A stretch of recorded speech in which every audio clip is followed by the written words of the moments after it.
Bonjour tout le monde, dans cette nouvelle vidéo, on va voir la partie 2 de l'arithmétique dans Z pour les élèves de première bac, sciences maths français. Maintenant, on va voir la division euclidienne dans N, quel que soit A, B appartiennent à N, croix N étoile. Il existe un unique Q, R appartient à N, croix N, tel que A égale à Q, B plus R. Et R doit être compris entre 0 et B. R, c'est le reste. On va voir par la suite. La relation signifie qu'on effectue la division euclidienne de nombre A par B, où Q est le quotient et R, c'est le reste de cette division. Et aussi, on a la division euclidienne dans Z. Quel que soit A, B appartient à Z, croix N étoile, il existe un unique Q et R appartiennent à Z, croix N, tel que A égale à Q, B plus R, ou bien A le quotient fois B, c'est le diviseur, fois R, tel que ce R, ou bien ce reste, doit être compris entre 0, supérieur à 0, ou égal, et inférieur à la valeur absolue de B, bien sûr. Alors, pour bien comprendre comment s'écrit cette division euclidienne, on va voir un petit exemple. Prends par exemple A, B, alors B, et ici Q, et ici un R. Ça c'est le reste, le divisé, et puis les diviseurs, et enfin le quotient. Ça c'est le quotient.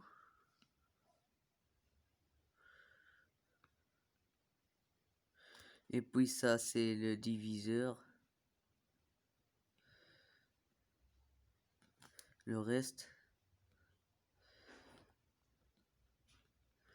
Et le divisé. Ou bien le dividend. Alors on prend un petit exemple. Prends 21 qui divise 5 par exemple. On sait ici que A égale à B fois Q ou bien QB plus R.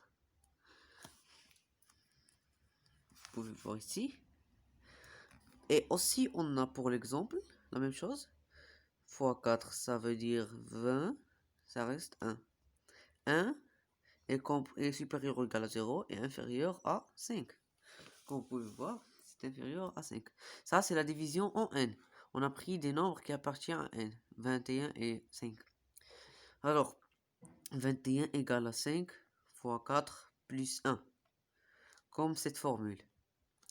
Alors, pour z, la même chose. On a 21 par exemple et moins 5. On va le diviser par... on va le multiplier par moins 4 pour donner 20 ici et après le reste 1. Alors, ça devient 21 égale à moins 5 fois moins 4 plus 1. Alors, c'est moins 4 fois moins 5, c'est 20. Et après, plus 1, c'est 21.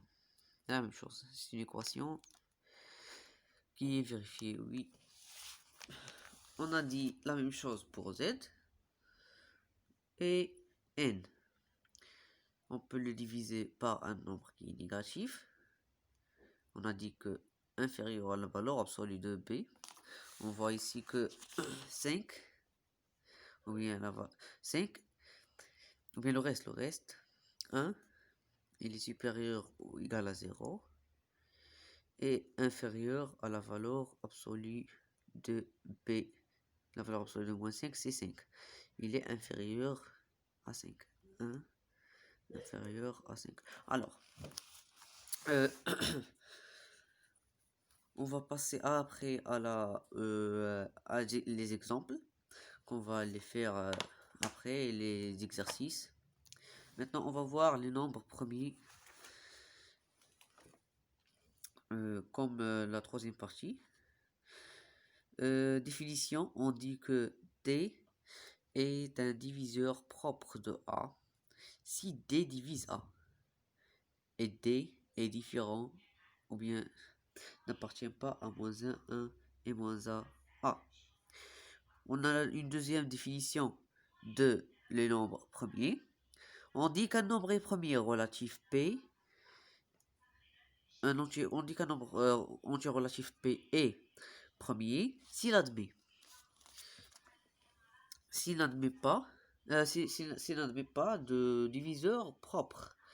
Ça veut dire P est premier équivalent à dire que P est différent à 1 et P différent à -1. Et les diviseurs de P égale à -1, 1, moins P, P. Ou les diviseurs de P et l'ensemble des diviseurs de P. D de P et l'ensemble des diviseurs de P. Alors, pour la remarque, si A premier dans N, alors A est premier dans Z. S'il est premier dans Z, il admet ces diviseurs-là.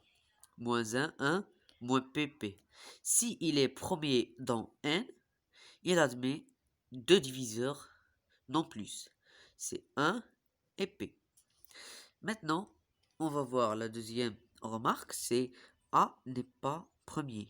Signifie que A admet au moins un diviseur propre, ou A appartient à Z moins -1 et 1, car 1 n'est pas un nombre premier. Et parce qu'il a un seul diviseur, c'est lui-même, qui est 1. Alors, pour un exemple de nombre premier,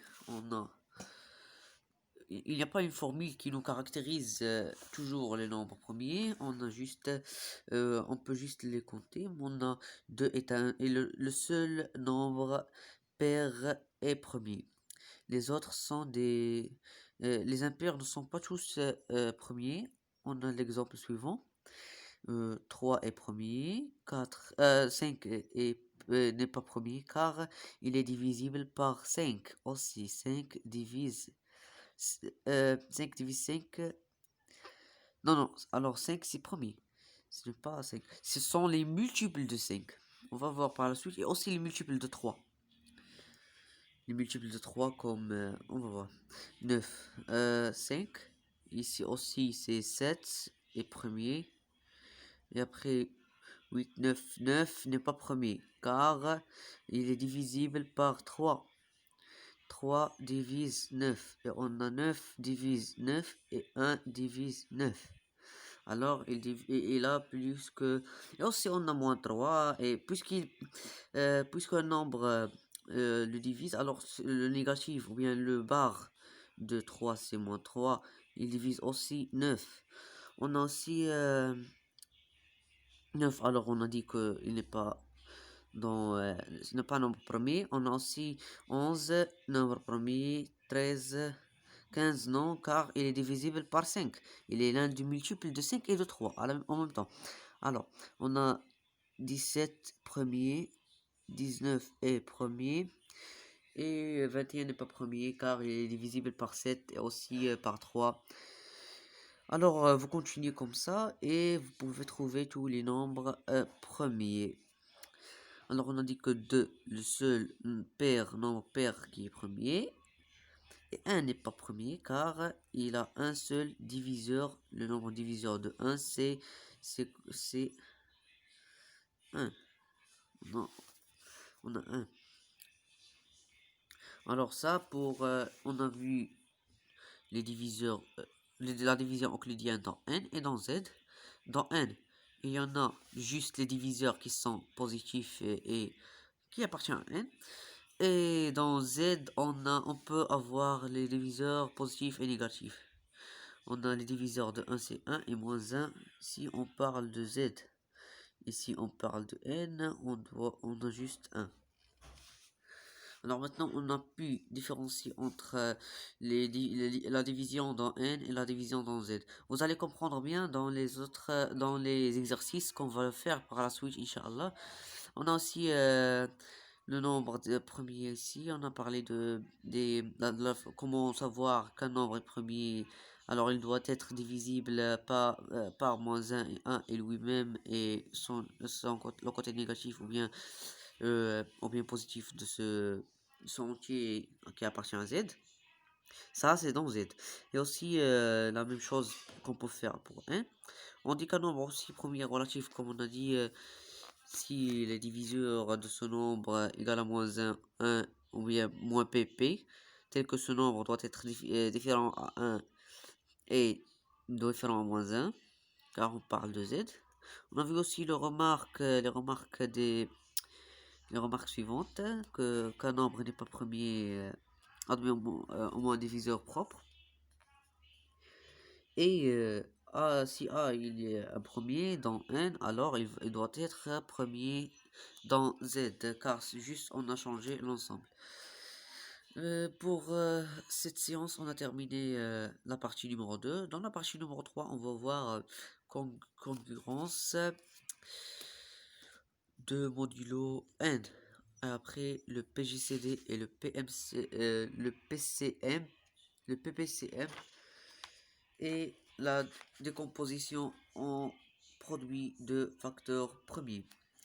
Et après, on va voir les exercices de la divisibilité dans N, et aussi dans les corrigés, et aussi le nombre premier, et tout ça par la suite.